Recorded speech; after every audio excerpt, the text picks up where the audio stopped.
Are you looking to take your personal finances to the next level? Well, you're in the right place. Welcome to the Monday Money Tip Podcast, presented by I Was Broke, Now I'm Not, with your host, Joseph Sangle. Well, welcome to the Monday Money Tip Podcast, presented by I Was Broke, Now I'm Not. My name is Joseph Sangle, and I am fired up to present to you episode number 82. And that is the voice of my co-host, Megan Hibbard. How are you doing today? Doing great. Fired up on Monday. We're going to bring you some help talking about what? Yes, that's me. Today we are talking about, I was just so entranced by your singing. Today we are going to talk about how to maximize your tax refund. It's a gift. Yeah. My singing is a gift. It is a gift, yes. So the question for today is, every year I receive a big tax refund. It always seems like a big amount, but somehow it disappears without making the impact I wish it could or thought it could. Can you provide some tips I could use to maximize my tax refund? Yes. And it's January 27th. If you're listening to this on the release date, January 2020, it's unbelievable. And we're excited to talk about taxes because it is right now at this beloved season that many people are getting big tax refunds. And so we thought this would be a right now relevant episode. That's what we strive to be here at the Monday Money Tip Podcast. Right now relevant. And so we have a feature resource we want to talk about. And that is my brand new book, 2020 Money, Gaining Clarity for Your Financial Future. You can start out 2020 right by having 2020 vision for your life and money. And I know that you've heard lots of people talking about have 2020 vision for 2020. And yes, I am on board with that. I wrote a book about it, literally. And I am really fired up about it because many people have not clearly identified their why. And as a result, they operate in limbo land and just wander around with their finances because they don't have a clear vision of where they're headed with their life. And so my goal was to put vision type of questions together with financial decisions that you can use to fund those specific parts of your vision, things you want to accomplish with your life. And so I encourage you to pick it up. If you visit iwbnin.com/2020, you can learn more and receive a special offer, and we'll have a link in the show notes as well. Yep. Okay, so now it is your favorite section. Yes, it is that time. Yes. Let's go. Now it's time to get caught up with our current money events. This portion of the podcast is sponsored by I Was Broke, Now I'm Not. Take your finances to the next level by utilizing our financial tools and calculators. Visit iwbnin.com and click on Tools. Budget templates, debt freedom date calculators, retirement calculators, investment calculators, they're all right there at your fingertips, and they're all free. All are free. Go get them. It's awesome. Today's current money events section. That's a new note. It's about good financial habits. Nailed it. Call it good financial habits. What? But it's about, I have an alternative title for good financial habits. It's your resolutions continued. ... So did you make any New Year's resolutions for your money? Any goals? You know, a goal, the difference between a dream and a goal is that a goal is a dream with a deadline. And so like did that. you set any of those goals? And I encourage you to set 5 goals. An earnings goal, a giving goal, a saving goal, an investing goal, and a debt elimination goal. I have set all of my goals. I am proud to say that I practice what I am preaching, and I love that. And so I've acted on most of them already. All that I could activate, I have accomplished. So let me tell you some of the ones I set up. Please do. I have a high deductible health plan. You know, if I spend $71 million, then my insurance company will begin paying. And so they allow me to have a health savings account. So anybody who has a high deductible health plan allows them to have a health savings account. That's funny. Contribution limit. The contribution limit for the health savings account went up a whole $100 in 2020. So now you can contribute $7,100 to it. I aim to max it out because with me, my bride, and 3 rugrats running around, we're probably going to blow it up. And so I added a change to my already automatic monthly contribution, and I increased it by $8.33. There you go. Isn't that awesome? Yeah, I get fired up. That way, at the end of the year, I will have taken advantage of not $7,000, but $7,100, and that is fully deductible on my taxes. Also, we have a simple IRA around here at the headquarters of I Was Broke, Now I'm Not. You're a participant in that plan. I'm a participant in that plan. And that simple IRA is similar to a 401k. And the contribution limit to that increase from $12,500 per year to $13,000 per year. And therefore, I have increased because I contribute the max every year. And I want to make sure I contribute that 400 or 500 extra dollars. So I increased my monthly contribution $41.67 so that I hit all $13,000. And you may be saying, wow, $13,000 to your retirement plan, that must be nice. The answer is yes, it is nice. And number two, it took a while to get there. And if you keep employing the stuff that we teach you on this plan, you'll be able to do that too. I also set a savings goal. I set a giving goal. Also had another investing goal. My goal is to own a real estate investment at the end of the year. And so that's going to be good. Hopefully, I'm working on a plan right now. And I set giving goals, who I want to give to and how much I want to. And I have no debt elimination goals right now. Praise the Lord. And so, Megan, have you set your goals? Yes. So Jordan and I have actually had lots of conversations about these. For us, it's these 4 things because we don't have any debt elimination right now either, which is awesome. But so we've been focusing on the earnings, the giving, the saving, and investing. And so we recently were super challenged by one of our pastors who said that his family's goal is to have giving as the largest check they write each month. So imagine that in your budget if giving was the largest one you spent each month. So that really challenged us. And so for us, we've kind of been taking a look at that and wanting to readjust those and increase those. And so for us, if we believe Malachi 3:10, which is one of the verses that we use a lot, it says, bring the whole tithe into the storehouse, that there may be food in my house. Test me in this, says the Lord Almighty, and see if I will not throw open the floodgates of heaven and pour out so much blessing that there will not be room enough to store it. So for our family, we really want that. Yeah. And so that's one of the things that we've kind of prioritized this year is we want to live differently so that we can give differently and so that we can reflect the blessings that he's given us. So that's one of the goals that we're kind of a little stretch, and we're trying to live by that. That's awesome. Yeah. That fires me up. Good. That's a great goal. And you know what? Everybody wants and desires to live financially free. When given the choice of living financially bound or financially free, 100 out of 100 people would choose free. Yep. 100 out of 100. And you have to make good, disciplined decisions and have some blessing on top of it to be able to do so. Yep. And so what I found is true, like the person once says, it seems the harder I work and the more I focus, the luckier I get. Think about it. Discipline. And so podcast listeners, set your goals. And if you have set your goals for the New Year's, follow through on them. You'll never regret it if you do it now. Yep. And right here we are at the end of January. It's not too late. This is still the start of the year. Get started. And once you set those goals, you can feel free to let us know what they are and how you're doing that. You know, Joe shared a couple, I shared one. So your goal might look completely different from both of ours. Oh, yeah. And so that's not right or it's not wrong. You know, it's just everyone's a little bit different. So feel free to share your goals. We'd love to hear them. Yeah, absolutely. We can't wait to hear those. Now, I am so fired up today. I had a big success story sent to me recently. And with their permission, we get to share it. So will you read it to everybody? Yes. Okay. So it says, hello, I wanted to share our story with you. It all started in 2016 when we were living in Cheyenne, Wyoming, and Joe came to the church we were attending at the time to teach his course. Before that, we were missionaries for 11 years, and 6 of those were spent in West Africa. At the time, I got a job selling mattresses with a great company called Denver Mattress. One of our hopes and dreams was to have a family, and we had gone through 3 rounds of In Vitro and many other fertility treatments over the period of about 11 years. At the time we were in Cheyenne, we had reached the point of being completely debt-free. We emailed IWB-NIN, and the famous Joe Single himself wrote us back. We were very excited to hear from the horse's mouth.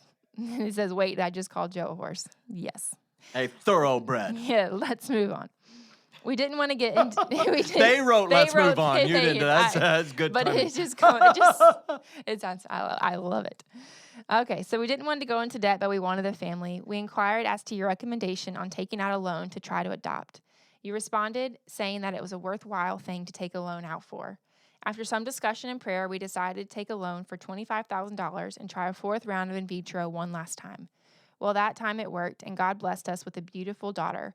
Over the next year, we worked hard to pay off the loan, and at the same time, with medical expenses, deductibles, Shawn got a promotion, and we moved to Texas, and the debt mounted. We also decided to purchase our first home as a couple at the time. We paid off the loan we took for IVF, and at the same time, developed the same amount of debt on credit cards. We felt like we were riding a debt teeter-totter or treading waters financially. While treading waters, and shortly before our miracle daughter turned 1, God decided He wanted to surprise us with a blessing of a natural pregnancy and our second daughter, more medical bills, and a deductible due right away. We now had 2 beautiful daughters and much more debt than we wanted or planned. This year, we were able to focus on the credit cards, cut cable subscriptions, Amazon Prime, and they say in parentheses, they'll still ship for free if you spend $25 or more. You just have to wait a week. I can plan ahead and wait a week to save $10 a month. We try to only have one subscription at a time, so we have Hulu during the season we want to watch things, and in the off season, we get Netflix. We still haven't mastered the budget, which we hope to get down in the upcoming months, but we're excited to announce that we're going to be entering 2020 completely debt-free aside from our mortgage. It's a great feeling, and we look forward to seeing how we'll be able to win with our money in 2020. I've listened to all of your podcasts and appreciate all you do and all of I've learned from IWB and IN. Fired up, Shawn and Jenn. How awesome is that? I get goosebumps. Isn't that amazing? Yeah. That fires me up.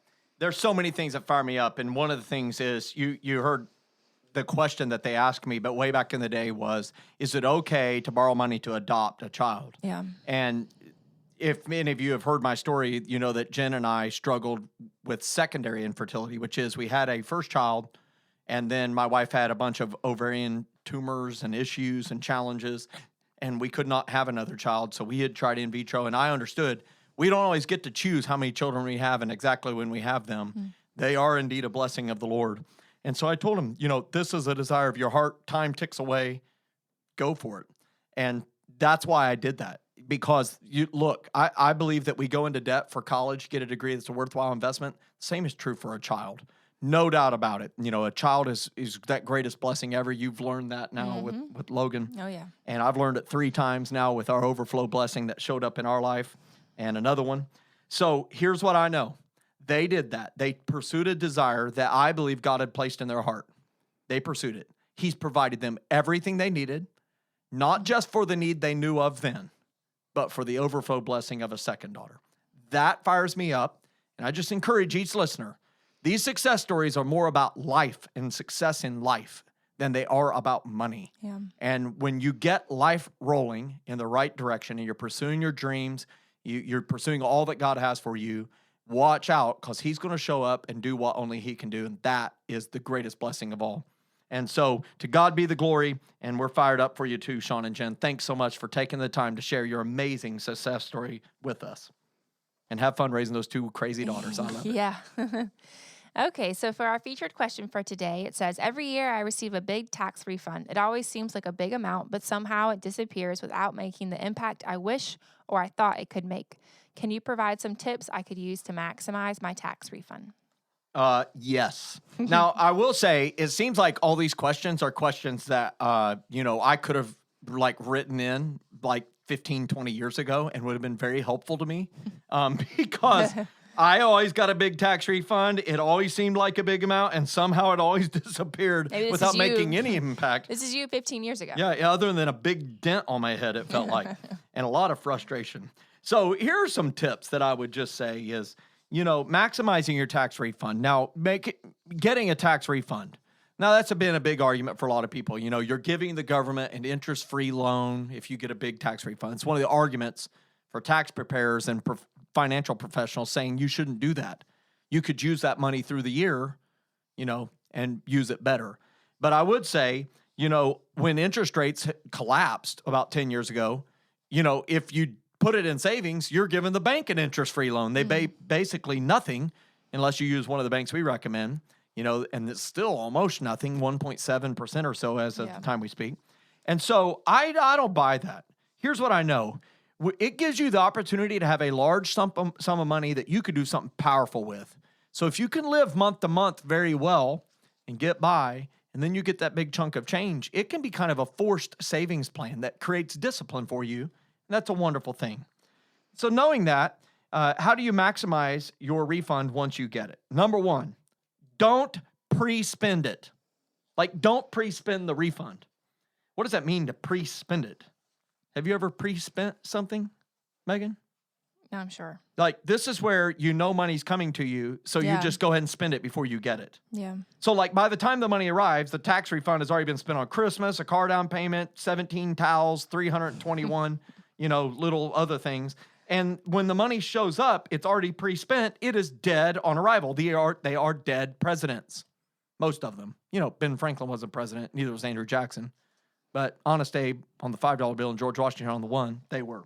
And so it's dead on arrival. They're dead presidents. And when you pre-spend the refund, you minimize instead of maximize what you can do with it. Yep. It's now you're just totally beholden on how you have to use that money. Yep. And one thing we talk about a lot is creating a budget before the month begins. So it allows you to plan the month out, make sure you're not going into debt. So why would this be any different?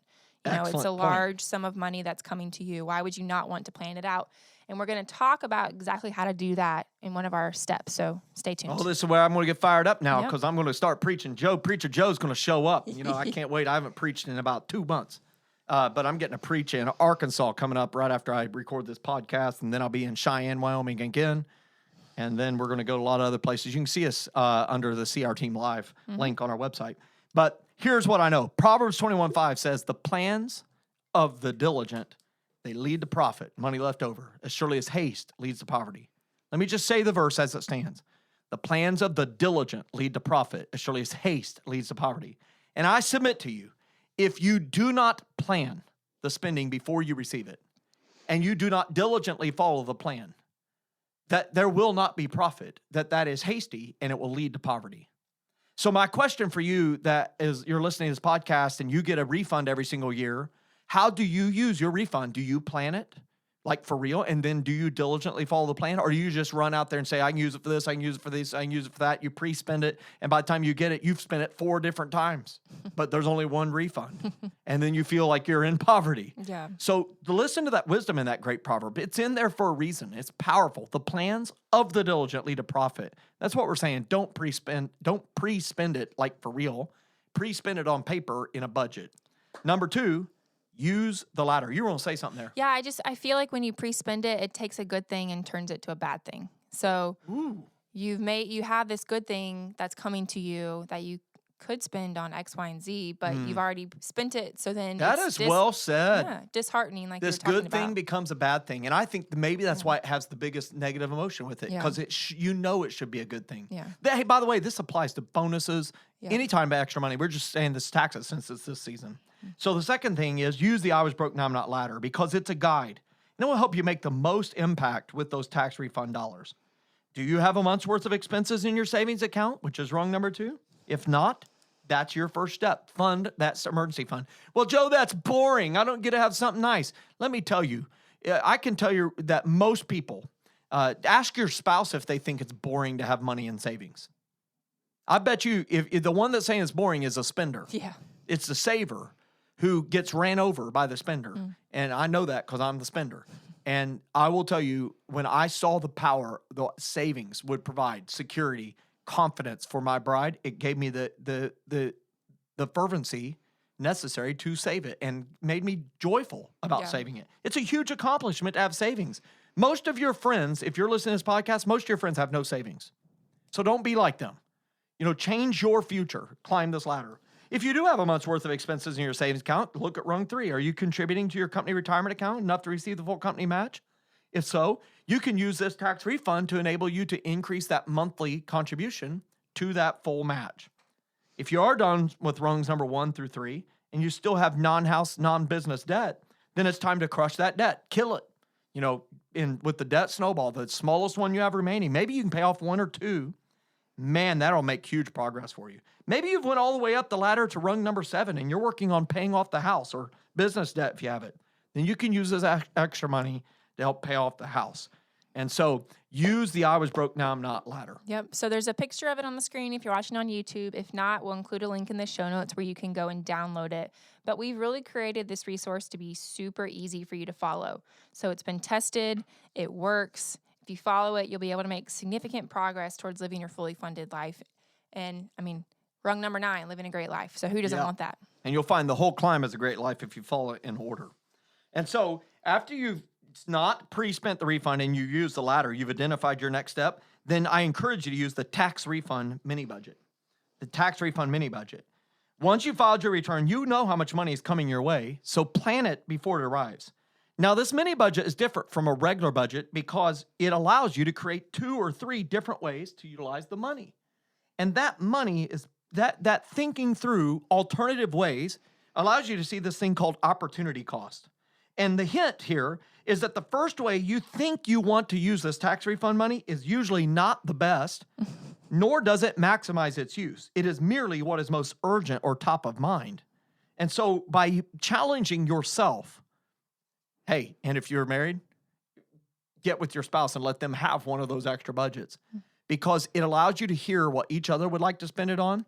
And ultimately, it ends up becoming a compromise. And when you get done with that planning, you will know that you have maximized those dollars. Yep. And I love this tool. We have a picture of it on the screen if you're watching on YouTube, which if you're not, you should be. Why not?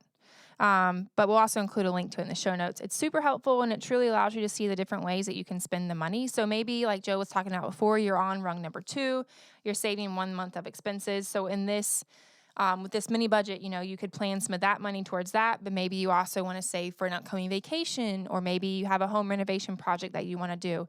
This allows you to kind of, quote unquote, spend the money without actually spending the money. Yeah. With the refund, we're not saying there should be no fun. There's fun in the refund. word fun is in the middle of a refund. You said that before, and I'm trying to steal it if from you take fun out of refund, you just are left in the red, R-E-D. Think about it, R-E-F-U-N-D. That's good. Yeah. So the final thing I would share with you on maximizing your tax refund is sleep on the decisions you're considering. Now, I will always take a recommendation to sleep. Sleeping is awesome. I love sleep. I love it so much, and it's limited. I've got rowdy kids in the house. Last night I'm trying to sleep, and my daughter, my college daughter, at 11-something, the garage door goes up, and out she goes. She was leaving? And then it went back down, and then 5 minutes later, it went back up, and then it went back down. And then 5 minutes later, it did it again. Finally, I can't sleep. I go out there. I'm like, what are you doing? She's like, I can't find my wallet. I'm looking for my wallet. I'm like, go out the door. Why are you putting up the garage door? It wakes me up every time. I love sleeping. Yeah, I'm just ranting. It's hilarious. I know none of you others have issues with your kids doing crazy things. But anyhow, sleep is amazing. It's amazing what another day and a night of good rest will do to help you make better decisions. Yeah. And so I really encourage you, when you're thinking about big decisions like using the whole tax refund, for many people, it's several $1,000s. Mm-hmm. You should sleep on that. Yes, I am a huge proponent of this one because I am a big saver, so I hate spending money. I hate it. I really do. So sleeping on it really allows me to process through it and see if it's something that we really need to do or something that we need to walk away from. So maybe we sleep on it, the emotions of the day of, oh, let's buy this thing. It's so exciting. The emotions of it, you sleep, you kind of wake up the next day and you're like, maybe we shouldn't get that. Yeah. So I feel like that it's huge. Everything looks different in the morning after you sleep on it. There have been moments I really wanted something. Like it was in the cart. It was in my mind. I'd purchased it. I slept on it. It's amazing. A day later, I didn't even know. I'm so glad I did not do that. I leave things in the cart all the time. I'm probably one of those people that like shopping cart abandonment. There it is. I'm on some You're part list. of the statistics. Yes. Uh-oh, Google's going to hunt you down. So hopefully you will take these tips to heart as you plan out that tax refund. Make sure that you don't pre-spend the money. Use the ladder to determine your next step. Use the mini budget to make sure you maximize every one of those dollars and think about including some fun in there. And then number 4, sleep on the decisions you're considering. You won't regret it, nor will your financial position. So get fired up. All right. Tell everybody what we're going to talk about in next episode. Yes. So we're going to be talking about everyone's favorite topic, or maybe just mine, saving money. So we're going to talk about the top ways people can save money in their budget. It's going to be quick hitting, fast, and loaded with practical tips you can implement right away. And it's going to be an episode you don't want to miss. I love it. Yeah. And if you like today's episode, please help us get this podcast to other people who could benefit.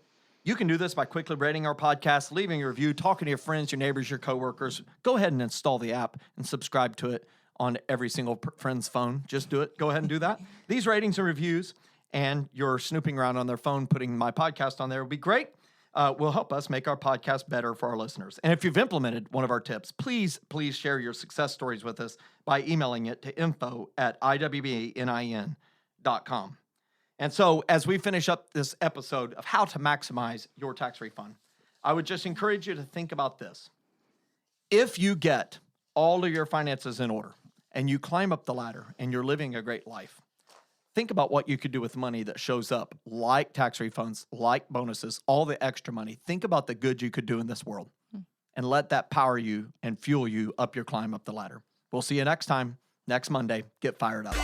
Thanks so much for listening to this episode of the Monday Money Tip Podcast, presented by I Was Broke, Now I'm Not. If you enjoyed today's episode, please leave a review and subscribe. And for more great content and to stay up to date, visit iwbnin.com.